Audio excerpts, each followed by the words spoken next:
ദൈവത്തിന് സ്തുതി. പ്രഭാതകിരണത്തിലേക്ക് സ്നേഹവന്ദനം. ഭാഗം 2057. ഇന്ന് ഓഗസ്റ്റ് മാസം 18-ാം തീയതി. ഈ ആണ്ടിലെ 230-ാമത്തെ ദിവസത്തിലെത്തി. രക്തസ്രാവക്കാരി സ്ത്രീയുടെ സൗഖ്യ സംഭവം വിശുദ്ധനായ ലൂക്കോസ് തന്റെ സുവിശേഷം 8-ാം അധ്യായത്തിൽ മനോഹരമായി രേഖപ്പെടുത്തുന്നുണ്ട്. അവിടെ യേശുവിൻ്റെ ഒരു ചോദ്യമുണ്ട്: ആരാണ് എന്നെ തൊട്ടത്? ആരും മിണ്ടിയില്ലെന്നാ പറയുക. ആരാണ് ശരിക്കും മിണ്ടേണ്ടിയിരുന്നത്? തൊട്ടയ സ്ത്രീയാണ്.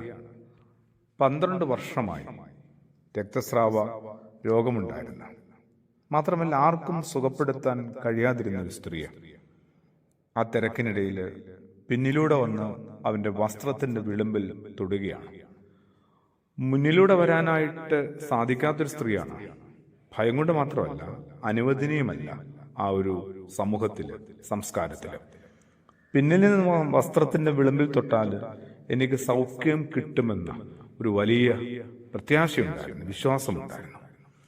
യേശുവിന്റെ ചോദ്യം ശ്രദ്ധേയമാണ്: ആരാണ് എന്നെ തൊട്ടത്? ആരും മിണ്ടിയില്ല. തൊട്ടയാൾ എന്തായാലും ഇങ്ങനെ ഒളിച്ചും പാത്തും പേടിച്ച് വിറച്ച് ആരും കാണാതെ തൊട്ടിട്ട് പോകുമ്പോൾ സ്വയം വെളിപ്പെടുത്താനായിട്ട് ധൈര്യപ്പെടുവോ? ഇല്ല, ആരും മിണ്ടിയില്ല. പത്രോസിന്റെ മറുപടിയുണ്ട്. അല്പം നേരത്തെ നിശബ്ദതയ്ക്ക് ശേഷം: ഗുരു, ജനക്കൂട്ടം ചുറ്റും കൂടി നിന്നെ തിക്കിത്തിരക്കുന്നുണ്ട്. പത്രോസ് കുറച്ചും കൂടി ബുദ്ധിപരമായിട്ടൊക്കെ സംസാരിച്ചു തുടങ്ങുകയല്ലേ. ഗുരു, മണ്ടത്തരം ചോദിക്കാതെ. ഈ ആൾക്കൂട്ടത്തിനിടയിൽ ഏതാണ്ട് എല്ലാവരും നിന്നെ തിക്കിത്തിരക്കി തൊടുന്നുണ്ട്. ഞങ്ങളാണ് നിന്നെ ചുറ്റി പൊതിഞ്ഞാണ് ഇപ്പോഴും നല്ല എപ്പോഴും നിൽക്കുക. പിന്നെന്തേ എന്നെ തൊട്ടു എന്നൊരു ചോദ്യത്തിന് പ്രസക്തി. അപ്പോൾ യേശുവിന് മറുപടിയുണ്ട്: ആരോ എന്നെ തൊട്ടു, എന്നിൽ നിന്ന് ശക്തി പുറപ്പെട്ടു. അത്രയേ ഉള്ളൂ കാര്യം. തൊടേണ്ടതുപോലെ ആരോ ഒന്ന് തൊട്ടു. കൂടെയുള്ളവരൊന്നും ആവണമെന്നില്ല. കൂടെ ഉണ്ടെന്ന് കരുതി, നമ്മൾ തൊടുന്നുണ്ടെന്നും കരുതി ഗുണപ്പെടണമെന്നുമില്ല. കുറെ കൂടി എൻ്റെ യേശുവായിട്ടുള്ള ആത്മീയ അടുപ്പത്തെ ഒന്നുകൂടി പുനഃപരിശോധിക്കേണ്ടത് നല്ലതാണ്. ഒന്നുകൂടി അത് പൂർണ്ണതയിലെത്തിക്കാനായിട്ട് ശുദ്ധീകരിച്ചെടുക്കേണ്ടതും എത്രയോ നല്ലതാണ്. ഒപ്പം നിൽക്കുന്ന ആളുകളൊക്കെ പുറത്താക്കപ്പെടുന്നൊരു സമയമുണ്ട്.